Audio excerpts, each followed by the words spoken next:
கடவுளுடன் காலை வணக்கம். புனித லூக்கா எழுதிய நற்செய்தி 4ஆம் அதிகாரம் 14 முதல் 22 வரை உள்ள இறைவார்த்தைகள். அக்காலத்தில் இயேசு தூய ஆவியின் வல்லமை உடையவராய் கலிலேயாவுக்கு திரும்பி போனார். அவரை பற்றிய பேச்சு சுற்றுப்புறம் எங்கும் பரவியது. அவர் அவர்களுடைய தொழுகை கூடங்களில் கற்பித்து வந்தார். எல்லோரும் அவரை பற்றி பெருமையாக பேசினர்.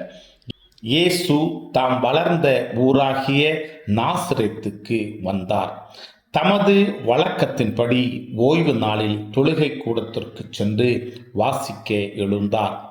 இறைவாக்கினர் எசையாவின் சுருளேடு அவரிடம் கொடுக்கப்பட்டது. அவர் அதை பிரித்த போது கண்ட பகுதியில் இவ்வாறு எழுதியிருந்தது: ஆண்டவருடைய ஆவி என்மேல் உள்ளது, ஏனெனில் அவர் எனக்கு அருள் பொழிவு செய்துள்ளார்.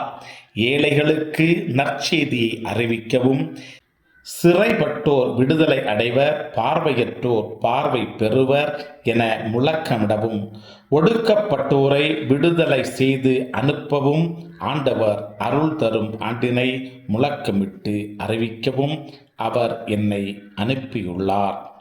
பின்னர் அந்த ஏட்டை சுருட்டி ஏவலரிடம் கொடுத்துவிட்டு அமர்ந்தார். தொழுகை கூடத்தில் இருந்தவர்களின் கண்கள் அனைத்தும் அவரையே உற்று நோக்கியிருந்தன. அப்பொழுது அவர் அவர்களை நோக்கி, நீங்கள் கேட்ட இந்த மறைநூல் வாக்கு இன்று நிறைவேறிற்று என்றார். அவர் வாயிலிருந்து வந்த அருள்மொழிகளை கேட்டு வியப்புற்று, இவர் மோசேயின் மகனல்லவா என கூறி எல்லோரும் அவரை பாராட்டினர். கிறிஸ்துவின் நற்செய்தி. இந்த நாள் இனிய நாளாக அமைய வாழ்த்துக்கள்.